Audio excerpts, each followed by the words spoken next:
En los años en que compartí techo con Sherlock Holmes en el número 221B de la calle Baker hubo ciertos sucesos que mi conciencia me obligó a mantener alejados del dominio público. Solo ahora, cuando muchos de los protagonistas han abandonado para siempre la escena de este mundo, me siento autorizado a relatar un episodio que puso a prueba no solo el talento de mi amigo, sino también mi fe en las instituciones del país. Fue en un invierno particularmente crudo cuando un visitante del campo vino a interrumpir la relativa calma de Baker Street y trajo consigo una caja de madera que encerraba una voz atrapada en cera y un enigma que parecía contradecir las nociones más elementales del espacio y del sentido común. Doctor Watson, el señor Holmes tiene visita de un caballero de aspecto muy preocupado que insiste en verle de inmediato. Me encontraba revisando unas notas médicas junto al fuego cuando la respetable señora Uson hizo este anuncio y su tono bastó para que cerrara el cuaderno y me pusiera en pie. Holmes estaba en su sillón favorito con los ojos entornados y las manos cruzadas sobre el pecho en esa actitud que yo había aprendido a interpretar como señal de una mente plenamente despierta bajo una apariencia de reposo indolente. Créele pasar, por favor, señora Uson, y no permita que el viento londinense le arranque el sombrero antes de que cruce el umbral. La dueña de la casa asintió con una ligera reverencia y pocos segundos después un hombre alto con bigote recortado y abrigo provincial entró en la habitación llevando en una mano una maleta y en la otra una pequeña caja pulida de nogal. Sus botas estaban manchadas de barro seco y las mangas de su gabán mostraban el borde brillante propio de los funcionarios que pasan la mayor parte de su vida redactando informes más que recorriendo las calles. Señor Holmes, le ruego que me disculpe por presentarme sin aviso, pero traigo conmigo un asunto que amenaza con arruinar mi carrera y quizá, algo más grave todavía, la reputación de la justicia en mi condado. Sherlock Holmes inclinó la cabeza apenas un grado y su mirada gris recorrió de pies a cabeza al recién llegado con esa serenidad impersonal que tanto desconcertaba a algunos visitadores. Le ruego que tome asiento, inspector, porque si no me engaño, lleva usted la marca de la policía rural inglesa y de alguien que está acostumbrado a responder por su palabra ante un juez de paz. Me llamo Tobias Hargreaves y soy el inspector al frente de la comisaría de Market Dunning, señor Holmes. El hombre colocó la caja de madera sobre la mesa entre Holmes y yo como si depositara una prueba comprometida y se secó con el pañuelo el sudor que ejercía de corona en su frente a pesar del frío de la mañana. Market Dunning, Watson, si no me traiciona la memoria, es una pequeña población agrícola al sur de Londres rodeada de tierras de cultivo y no muy lejos de una línea férrea secundaria. Asentí maquinalmente, pues a lo largo de nuestros años juntos había dejado de asombrarme ante la facilidad con que mi amigo evocaba detalles que la mayoría de los hombres habrían olvidado en cuestión de días. Exactamente, señor Holmes, aunque si la compañía ferroviaria que anda rondando tiene éxito, pronto dejará de ser una línea secundaria para convertirse en la arteria principal de estas tierras. En la mención del ferrocarril, la expresión del visitante se agitó entre el orgullo y la aprensión como si aquella promesa de progreso escondiera para él un secreto más oscuro. Supongo que el progreso en cuestión está íntimamente ligado a un gran propietario local que se ve a sí mismo sentado algún día en un escaño de la Cámara de los Comunes. Habla usted de Sir Alastair Winthrop, señor Holmes, el mayor terrateniente de nuestro distrito y de un hombre cuyo nombre figura ya en muchos periódicos como posible defensor de los intereses rurales. Holmes tomó la pipa que descansaba sobre la repisa pero no llegó a cargarla y se limitó a girarla entre sus dedos largos mientras contemplaba la caja de nogal portada por el inspector. Veo que no trae usted solo un problema político, inspector, porque una simple intriga electoral no le habría impulsado a venir a esta Baker Street con el barro todavía fresco en sus botas. No se niegue, el barro es de nuestro patio trasero y también de mi conciencia porque temo que en mi comisaría ha ocurrido algo que ni mis hombres ni yo somos capaces de explicar sin quebrar la lógica misma. En aquel momento el hombre abrió el cierre de latón de la caja y dejó ver el delicado aparato de un fonógrafo de cilindro con su trompeta metálica cuidadosamente desmontada y su mecanismo protegido por paños. A Watson, veo que el inspector Hargreaves pertenece a esa generación de agentes que creen en los milagros de la técnica moderna y no desaprovechan la oportunidad de registrar la voz de sus detenidos. Sonreí ante la observación, pues en mi calidad de médico militar había presenciado muchos inventos que prometían cambiar el mundo y que no pasaban de ser curiosidades de salón, mientras que otros se convertían en parte inseparable de nuestra vida cotidiana.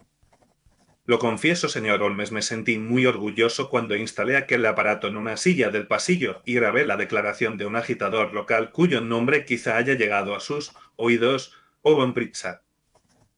No me ha llegado, inspector, pero deduzco por su tono que se trata de un arrendatario con lengua afilada y una cabeza más despejada que la de muchos de sus vecinos.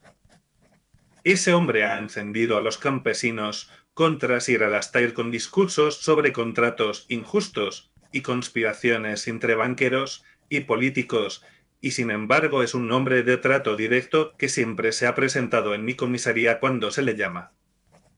El inspector tomó un respiro profundo como quien se aproxima a la parte más delicada de su relato y sus manos se apoyaron en las rodillas para evitar que delataran un temblor nervioso. Hace 3 noches después de un altercado en la plaza ordené que se arrestara a Pritchard por incitar al desorden y lo encerramos en la celda central de nuestras 3 celdas, una sala de piedra con una ventana enrejada que da a un pequeño patio. Yo mismo coloqué el fonógrafo frente a la puerta, le hice hablar a través de los barrotes y registré en este cilindro su voz acusando sin rodeos a Sir Alastair de tramar la ruina de sus arrendatarios para lucrarse con la nueva línea ferroviaria. Después cerramos la celda con llave y mis agentes revisaron el pasillo y el patio como manda el reglamento, y no encontraron nada fuera de lugar. Hasta este punto el relato me parecía el de cualquier comisaría bien dirigida, salvo por el detalle del fonógrafo y la importancia social del hombre acusado por el arrendatario. A la mañana siguiente, cuando abrimos la celda central para conducir al detenido ante el juez de paz, nos encontramos con que el hombre que había pasado la noche en el camastro no era Owen Pritchard, sino Sir Alastair Winthorpe, el propio señor de aquellas tierras. No pude evitar una exclamación de asombro que reprimí a medias, aunque Holmes permaneció en silencio y solo se observó un ligero brillo en sus ojos claros. Llevaba marcas de haber sido atado en las muñecas y un golpe en la sien, como si le hubiesen atacado encapuchados, tal como él mismo asegura, y las mantas de la celda estaban revueltas de forma que nadie habría pensado en un simple intercambio teatral. El arrendatario, por su parte, había desaparecido, no había rastro de él en las otras celdas, las puertas habían permanecido cerradas y las llaves estuvieron toda la noche colgadas en la pared de mi despacho. ¿Y qué dice Sir Alastair sobre su extraordinaria aparición en el corazón de su comisaría, inspector? Asegura que fue raptado en su casa por hombres que hablaban con acento rural, que lo subieron a un carruaje y que despertó aturdido en la celda sin saber cómo había llegado allí. El inspector se inclinó hacia adelante como si temiera que las paredes de Baker Street fueran capaces de repetir sus palabras y añadió con voz más baja. La prensa local ha hecho de todo esto un escándalo, señor Holmes. Hay quien ve en Sir Alastair una víctima del desorden social y quien le acusa de haber montado una farsa para desacreditar a Pritchard y consolidar su propia candidatura. ¿Y usted, inspector, a quién cree? Creo que mis celdas no pueden multiplicar a los hombres ni transformarlos, y sin embargo soy incapaz de explicar cómo puede entrar uno y salir otro sin que nadie abra las puertas. Holmes se reclinó un poco en su silla, cerró los ojos un instante y cuando volvió a abrirlos tenían ese brillo acerado que yo había aprendido a asociar con las horas más felices de su vida. Inspector, debe a ver si su relato es exacto. Estamos ante una ofensa a la geometría más que a la moral, y eso es algo que no puedo resistirme a examinar con mis propios ojos. Antes de tomar una decisión definitiva necesito, sin embargo, escuchar esa voz atrapada en el cilindro de cera y oír por mí mismo lo que se dijo a las puertas de su celda central. El rostro del inspector se iluminó con un alivio que no intentó disimular y sus dedos trabajaron con cierta torpeza para montar la pequeña trompeta metálica sobre el aparato que se hallaba en la mesa. Durante unos minutos solo se oyó el leve chasquido del resorte al ser tensado y el rumor de la calle que nos llegaba amortiguado a través de las cortinas mientras Holmes observaba cada movimiento del visitante con atención clínica. He traído conmigo el cilindro original, señor Holmes, y no he permitido a nadie más que a usted escucharlo desde los hechos. Al decir esto colocó cuidadosamente el cilindro en su eje, lo aseguró con el pequeño tornillo dorado y puso en marcha la manivela hasta que la aguja encontró el canal invisible de la grabación. Una voz áspera surgió entonces de la trompeta como si brotara del pasado reciente y llenó nuestra modesta sala con su mezcla de cólera y desesperación. Nos trata como ganado. Sir Alastair firma papeles en Londres mientras nosotros rompemos la espalda sobre la tierra, y cuando la línea del tren llegue seremos nosotros los expulsados, no el señor inspector. Ha ido a la ciudad con banqueros y abogados y ahora quiere cercar los caminos, cerrar los pastos y comprarnos las casas por menos de lo que valen las piedras de nuestros muros. La voz siguió durante un buen rato enumerando fechas, nombres de bancos y detalles de contratos con una precisión inesperada en un campesino sin instrucción, y a cada instante yo sentía que la imagen del terrateniente honorable se desdibujaba en mi mente. De vez en cuando se oía un goteo sordo y el rumor distante de pasos que se alejaban por un pasillo, lo que me permitió imaginar el escenario con más nitidez que cualquier descripción escrita. Cuando la aguja llegó al final del cilindro, el inspector detuvo el aparato y un silencio espeso se instaló entre los tres mientras el humo de la chimenea ascendía en una columna pálida. Interesante, muy interesante, inspector. La voz expresa ira pero no locura, y sin embargo hay ciertas modulaciones que no concuerdan completamente con el origen social que usted ha indicado. Me aventuré a señalar que muchos hombres de pueblo adquieren cierta soltura verbal cuando se ven arrastrados a hablar de injusticias padecidas, pero Holmes negó suavemente con la cabeza. La indignación puede dar alas a las palabras, Watson, pero no puede suprimir del todo las huellas de una educación o la ausencia de ella, y hay en esta voz un combate entre dos maneras de hablar. Inspector Hargreaves, ¿es usted capaz de disponer en su comisaría una habitación tranquila para mi amigo y para mí y de asegurarnos que nadie alterará la disposición de sus celdas antes de nuestro examen? Si usted acepta venir, señor Holmes, estará a su disposición no solo mi comisaría, sino todo el distrito de Market Downing. Así fue como una mañana fría de febrero nos encontramos en un vagón de segunda clase rumbo al sur mientras la niebla se retiraba perezosamente de los campos y las chimeneas de Londres se desdibujaban tras nosotros. Holmes había permanecido casi mudo durante la mayor parte del trayecto, fumando su pipa y observando por la ventanilla los setos y las casas dispersas como si cada uno de ellos formara parte del problema a resolver. Al fin, cuando el paisaje se hizo más rural y el sonido rítmico de las ruedas adquirió un compás sonoliento, decidió compartir conmigo algunas de sus reflexiones. ¿Qué le parece este caso, Watson, si lo contempla como un médico habituado a distinguir entre un desvanecimiento fingido y un auténtico ataque? Respondí que me parecía extraordinario que un hombre cambiara de lugar durante la noche dentro de una comisaría cerrada sin que nadie tocara los cerrojos ni se corriera un solo pasador. Su respuesta es perfectamente humana, pero incurre en el error habitual de la mente no adiestrada, que es aceptar sin examen la premisa de que nada se ha movido excepto los cuerpos de los hombres.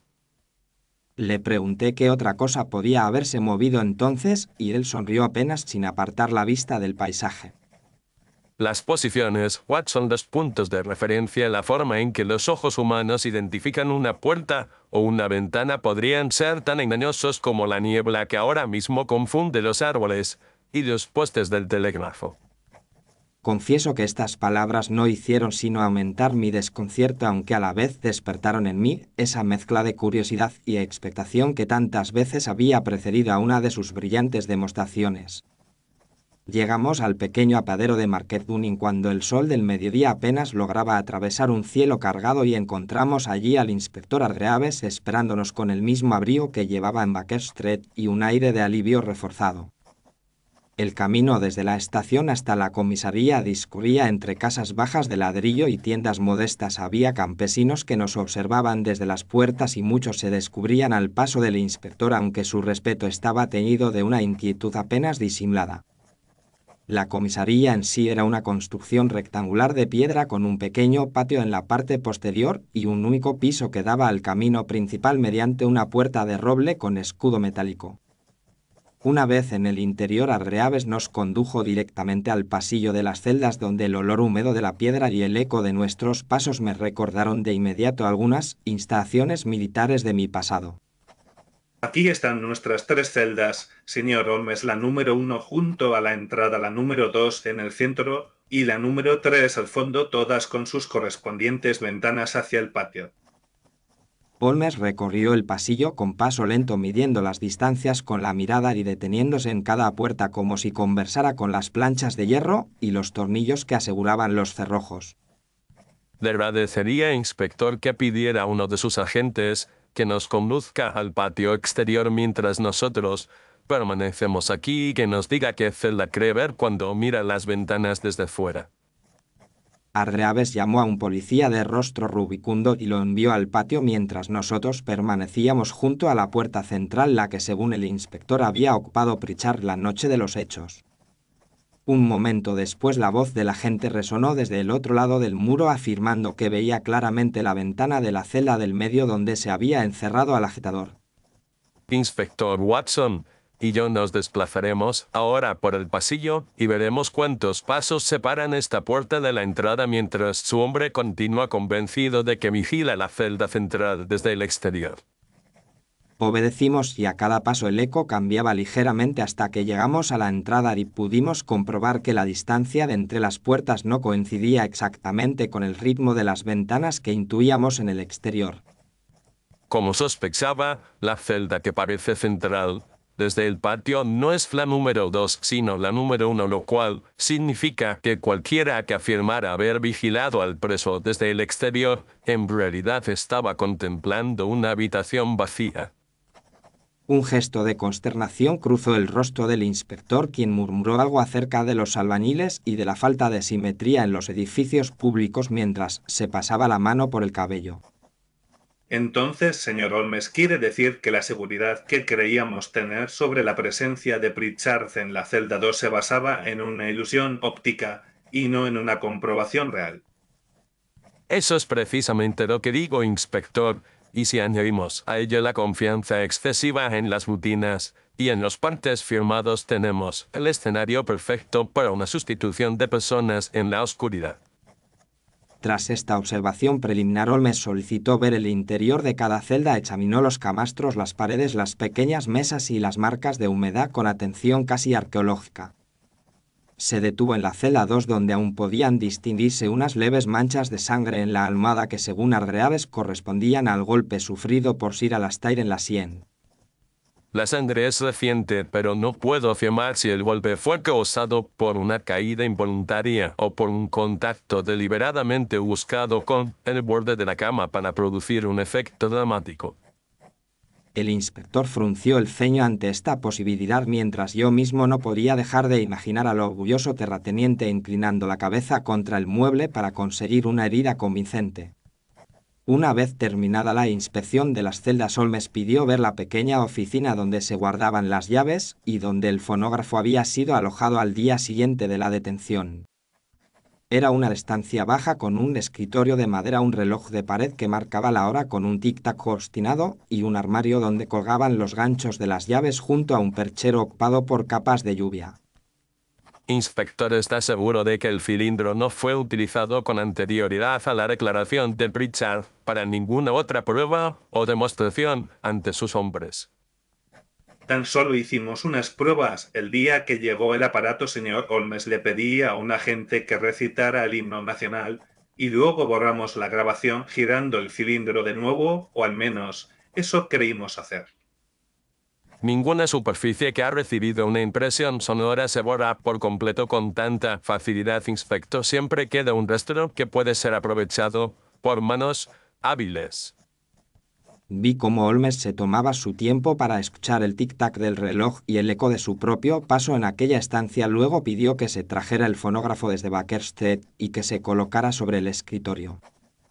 Arreaves obedeció de inmediato mientras yo me preguntaba qué nueva observación pretendía extraer mi amigo de una grabación que ya habíamos escuchado con atención. Esta vez quiero escuchar el cilindro aquí donde se produjo al menos una parte de la grabación y con la ventana abierta hacia el patio porque los sonidos ambientes son para mí tan elocuentes como las palabras de un interrogatorio. Cuando el aparato estuvo listo, Holmes lo accionó con la destreza de quien ha manejado muchos instrumentos científicos y se dispuso a escuchar la voz de Pritchard con una atención aún más intensa que en nuestra sala de Baker Street. Yo mismo percibí algo que antes se me había escapado en ciertos pasajes. El eco parecía más seco, como si las palabras hubiesen sido pronunciadas en el pasillo, y en otros más amortiguado y regular, como si pertenecieran a aquella misma oficina. Observe, inspector, esta frase donde el detenido menciona nombres concretos de banqueros y fechas de contratos. La resonancia es diferente aquí. El reloj acompaña a cada sílaba con su tic-tac, mientras que en la sección anterior solo se oye el goteo metálico del pasillo. Hargreaves acercó el oído a la trompeta metálica y su rostro se contrajo al darse cuenta de que el reloj de pared marcaba ahora el compás exacto de aquella parte del discurso, como si la voz hubiera compartido su espacio.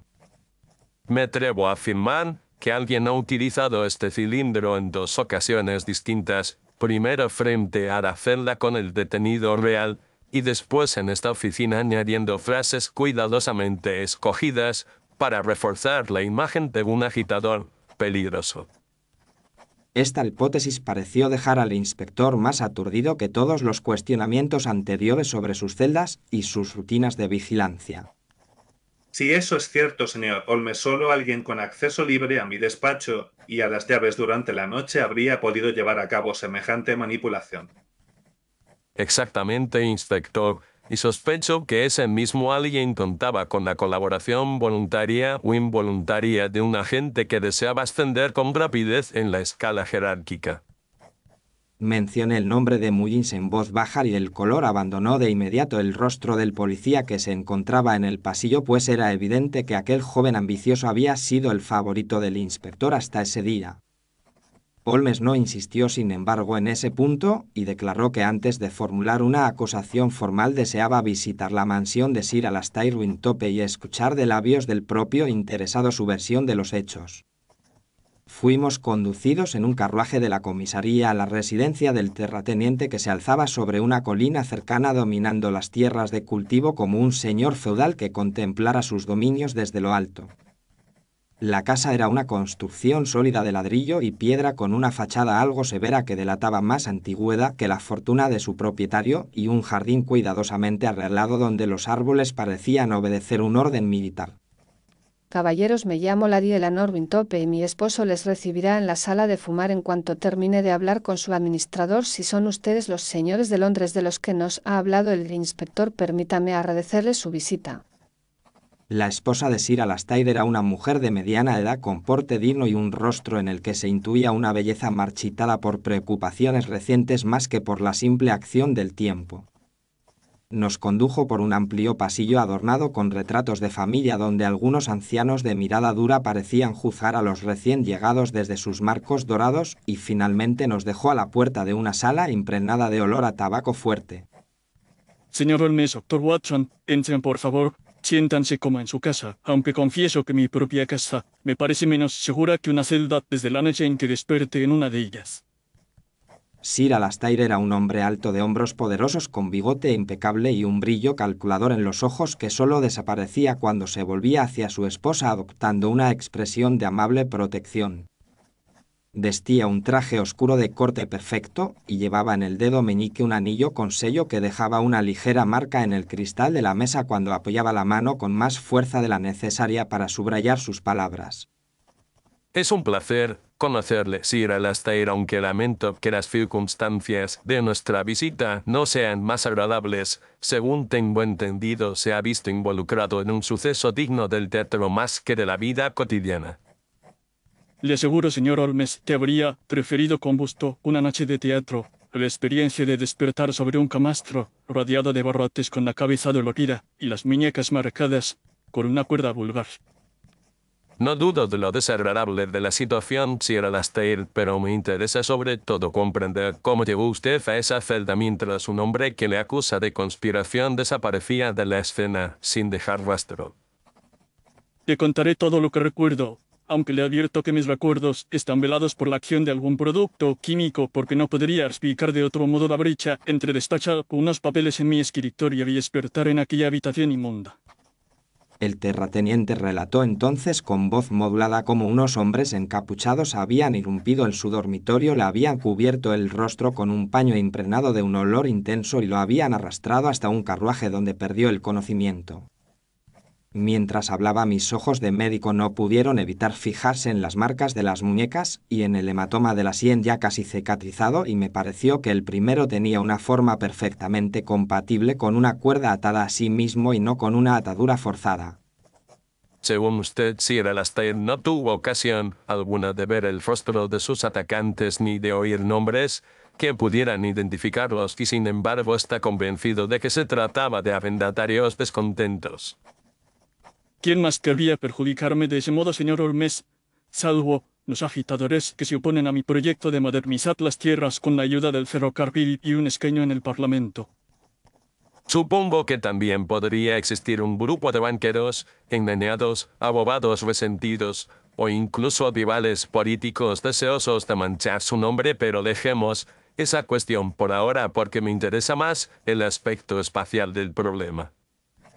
Vi cómo Sir Alastair parpadeaba ante la frialdad con que Holmes reducía su drama personal a un asunto de disposiciones geométricas, pero pronto recuperó su aplomo aristocrático. Si usted consigue demostrar que he sido víctima de un complot, señor Holmes, mi gratitud será tan sólida como las piedras de esta casa y quizá tan duradera como mi carrera pública. En cuanto a su carrera pública, Sir Alastair, temo que no entra dentro de mis atribuciones asegurar su duración, pero puedo prometerle que perseguiré la verdad de este caso aunque el resultado no coincida con sus esperanzas. Después de algunas preguntas suplementarias sobre la relación de Sir Alastair con Owen Pritchard, sobre los contratos de arrendamiento y sobre las reuniones campesinas, Holmes dio por terminada la entrevista y pidió permiso para recorrer brevemente los alrededores de la casa. Al hacerlo observó las huellas de carruajes en el camino, las marcas de barro en un cobertizo lateral y una pequeña mancha de cera junto a una ventana baja que solo alguien de ojos muy entrenados habría notado. De regreso a la comisaría, Holmes guardó un silencio intenso que yo respeté por instinto hasta que nos encontramos de nuevo en la oficina del inspector Hargreaves frente al fonógrafo y al plano de las celdas dibujado con mano temblorosa. Inspector, debo pedirle un favor que quizá le resulte doloroso, pero que es imprescindible para el esclarecimiento del caso. Necesito que reúna esta noche en la comisaría a Sir Alastair, a su esposa, al agente Mullins y al menos a un representante de los arrendatarios. Un representante de los arrendatarios, señor Holmes. Sí, alguien que conozca bien a Pritchard y que pueda responder por su carácter y sus pensamientos, porque aunque el cuerpo del hombre esté ausente, su figura no ha abandonado todavía este edificio. El inspector asintió con aire sombrío y prometió cumplir la petición antes de ocultar el rostro en las manos durante un segundo, como si estuviera despidiéndose de una confianza ingenua en el orden de las cosas. La noche cayó sobre Market Dunning con esa mezcla de humedad y frío que hace que las lámparas de gas parezcan más frágiles de lo habitual, y sin embargo la comisaría presentaba un aspecto casi solemne cuando regresamos. En la oficina se encontraban ya Sir Alastair con el gesto crispado, Lady Eleanor con expresión grave, el joven muy pálido como un papel y un campesino de rostro curtido al que el inspector nos presentó como Isaac Turner, amigo cercano de Pritchard. Holmes tomó la tiza del inspector, se dirigió al pasillo de las celdas y trazó en el suelo una simulación de las 3 puertas acompañada de flechas que indicaban las distancias relativas, mientras todos nosotros observábamos en silencio. Señoras y señores, voy a exponerles ahora la única solución posible al problema de la celda central y del hombre que entra como arrendatario y sale como terrateniente, o si lo prefieren, la solución de cómo un ladrillo puede hacer el papel de 2 cuando se mira desde el ángulo adecuado. Nos pidió que ocupáramos posiciones concretas en el pasillo y en el patio, que encendiéramos solo ciertas lámparas y que dejáramos la oficina en penumbra salvo por la luz del reloj de pared que marcaba las horas con una perseverancia casi irónica. Inspector, sitúese usted en el patio junto a la ventana que siempre ha querido central y mire hacia adentro mientras yo permanezco en la celda número 1 y el agente Mullins en la celda número 2.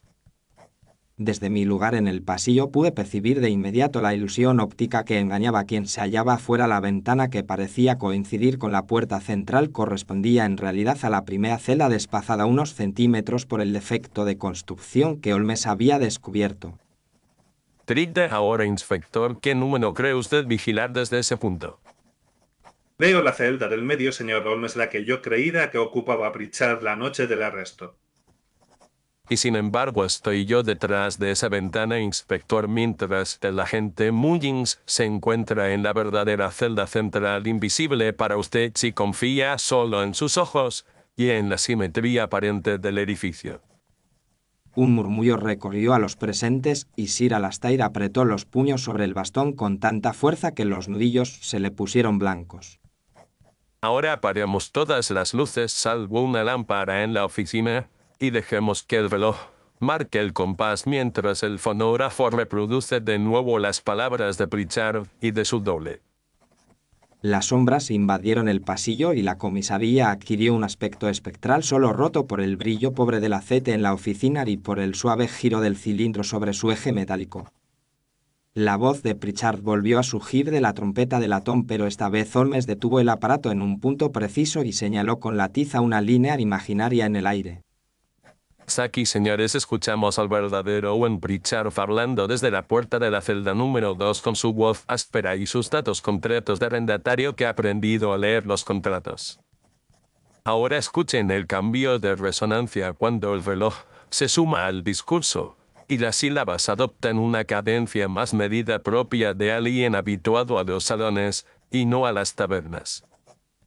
Todos percibimos entonces la diferencia que Holmes había subrayado. El eco era más redondo y una ligera aspiración en ciertas consonantes traicionaba una educación formal disfrazada de rudeza.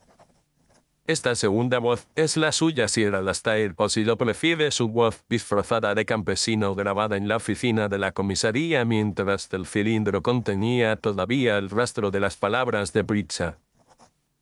Eso es una calumnia intolerable, señor Holmes. No tengo necesidad de rebajarme a imitar a mis arrendatarios para demostrar la peligrosidad de sus ideas.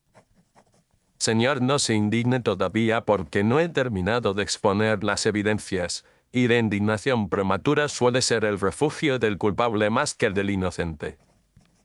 El rostro de Sir Alastair se volvió de un rojo oscuro y por un instante temí que perdiera el control, pero la mirada firme de su esposa y la presencia de todos nosotros lo obligaron a recobrar la compostura. Agente Mullins, por favor, avance un paso hacia la luz porque su papel en esta pequeña obra de teatro ha sido considerable, aunque quizá usted mismo no comprendiera toda la trama. El joven dio un paso vacilante y en el brillo incierto de la lámpara su palidez resultó aún más acusada. Yo vi cómo sus manos temblaban ligeramente al tocar la visera de su gorra. Usted abrió la puerta de la celda 1 la noche de la detención, permitió que Sir Alastair entrara y cambiara de ropa parcial con Pritchard y luego acompañó al arrendatario a la oficina con el pretexto de una negociación para la paz del distrito. Mientras el inspector dormía confiado en sus rutinas, usted dejó que el cilindro girara y que las palabras del campesino se mezclaran con las del terrateniente, creando un testimonio híbrido que podía presentarse a la prensa como prueba irrefutable de sedición. Mullins balbuceó unas palabras inaudibles y sus ojos buscaron instintivamente el rostro de Sir Alastair como un niño sorprendido en falta busca a su mentor. Usted me pidió consejo, señor Holmes, no una acusación contra mis propios servidores, y no permitiré que convierta a un agente leal en chivo expiatorio de un asunto que apenas conoce.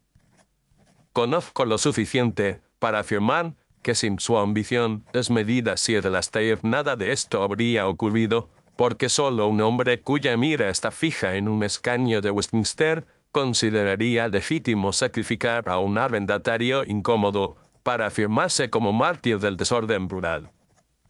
Hubo un momento de silencio en el que se oía claramente el tic-tac del reloj y el leve crujido de las vigas sobre nuestras cabezas, como si el propio edificio contuviera el aliento. En cuanto a Pritchard, me temo que ya no se encuentra en este condado un carruaje lavado con excesivo esmero en sus caballerizas, Sir Alastair, unas marcas de barro idénticas a las del callejón de la comisaría, y ciertos pagos efectuados a un capitán de barco en el puerto cercano me autorizan a pensar que el hombre fue enviado a una colonia lejana bajo identidad falsa. El campesino Turner exhaló un gemido ahogado y se llevó la gorra al pecho mientras murmuraba una plegaria sencilla por el amigo desaparecido. Alastair, Dios mío, es cierto lo que dice este hombre de Londres. Lady Eleanor había permanecido hasta entonces en un silencio digno, pero en aquel momento su voz se quebró y sus manos buscaron el respaldo de una silla para no ceder al temblor. He hecho lo que era necesario para proteger estas tierras y esta casa. Eleanor, los campesinos se dejarían arrastrar por cualquier agitador y el país necesita hombres fuertes en el Parlamento, no sentimentalismos campesinos.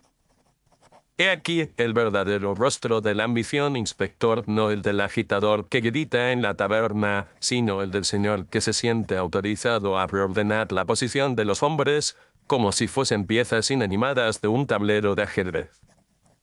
El inspector Hargreaves dio un paso adelante y su postura, que antes revelaba ansiedad, se convirtió en la de un hombre que acaba de recuperar el control de su propia casa. Sir Alastair, en nombre de la ley, le informo de que sus actos son objeto de investigación, aunque las consecuencias exactas de ellos deban discutirse en una esfera que excede los muros de esta comisaría. Holmes intervino entonces con una calma que contrastaba con la tensión reinante y propuso una solución que salvaguardara la esencia de la justicia sin provocar un escándalo nacional de proporciones difíciles de prever. Inspector, si me permite una sugerencia, este caso toca fibras muy delicadas de la vida política del país y tal vez obtenamos más justicia real que justicia teatral si Sir Alastair renuncia a su candidatura, vende parte de sus tierras para compensar a los arrendatarios y abandona discretamente el país. En cuanto al agente Muggins, una suspensión severa y la consciente vergüenza de haber participado en este engaño quizás sean más eficaces que una condena que lo convertiría en víctima de su propia debilidad y en bandera de quienes desean atacar a la policía rural. Hargreaves reflexionó un largo momento y al final asintió con gesto sombrío mientras Sir Alastair apretaba los dientes como quien mastica una medicina amarga que no tiene más remedio que tragar. Acepto sus condiciones, señor Holmes, no por temor, sino porque comprendo que la batalla pública está perdida y que mi nombre sería arrastrado por el barro junto al de estas tierras si persistiera en mi camino. Si con ello se evita que caiga más desgracia sobre nuestra gente, que así sea, Alastair, pero sepa que nunca podré olvidar lo que ha ocurrido con Pritchard y con nuestra propia conciencia. En los días siguientes oí decir que Sir Alastair Winthrop había anunciado por razones de salud su retiro de toda aspiración política, que ciertas tierras cambiaron de manos en condiciones inesperadamente favorables para los arrendatarios y que un pasaje de barco fue pagado a nombre de un caballero que partía hacia el extranjero sin intención de regresar. Nunca se tuvo noticia cierta del destino de Owen Pritchard, aunque algunos meses más tarde un marino de paso afirmó haber escuchado en una taberna de un puerto lejano una voz áspera que hablaba con nostalgia de los campos de Market Dunning y de un terrateniente al que llamaba con una mezcla de rencor y compasión. Holmes escuchó aquella anécdota con la misma expresión reservada con que atendía a las glorias del circo, a las historias de fantasmas, y solo comentó que el mundo es suficientemente grande para que los hombres se pierdan en él sin necesidad de milagros ni de geometrías imposibles. Pasado un tiempo me senté en mi escritorio para poner por escrito este caso, que en mis cuadernos figura con el título del enigma de la celda equivocada, aunque durante años he mantenido cerrado ese volumen por respeto a ciertas promesas hechas y a ciertos intereses nacionales. Hoy, mientras repaso estas páginas y recuerdo la tiza blanca de Holmes dibujando en el suelo las verdaderas posiciones de puertas y ventanas, comprendo que este caso no fue solo una lección de lógica espacial, sino también una advertencia moral contra la ambición desmedida que pretende doblar la realidad a su conveniencia. Mi amigo decía a menudo que los hombres poderosos se engañan cuando creen que la posición que ocupan en la sociedad es tan sólida como las piedras de sus mansiones, porque basta un pequeño defecto de construcción o la mirada aguda de un observador para revelar que todo descansa sobre un ángulo mal trazado. He narrado estos sucesos del modo más fiel que mi memoria me permite y confío en que el lector habrá encontrado en ellos no solo entretenimiento sino también materia para la reflexión como ocurrió conmigo al acompañar a Holmes en aquel viaje al sur. Y ahora permitidme abandonar por un momento mi papel de cronista de las hazañas de Sherlock Holmes para dirigirme directamente a vosotros que habéis escuchado esta historia hasta el final. Os doy las gracias de corazón por vuestra paciencia, por vuestro tiempo y por haber seguido conmigo este largo paseo desde Baker Street hasta la humilde comisaría de Macedunning y de vuelta a mi escritorio. Si esta narración os ha resultado grata, os ruego que lo hagáis saber dejando un me gusta en este vídeo porque ese sencillo gesto nos ayuda más de lo que imagináis a seguir compartiendo nuevos casos inéditos de mi incomparable amigo.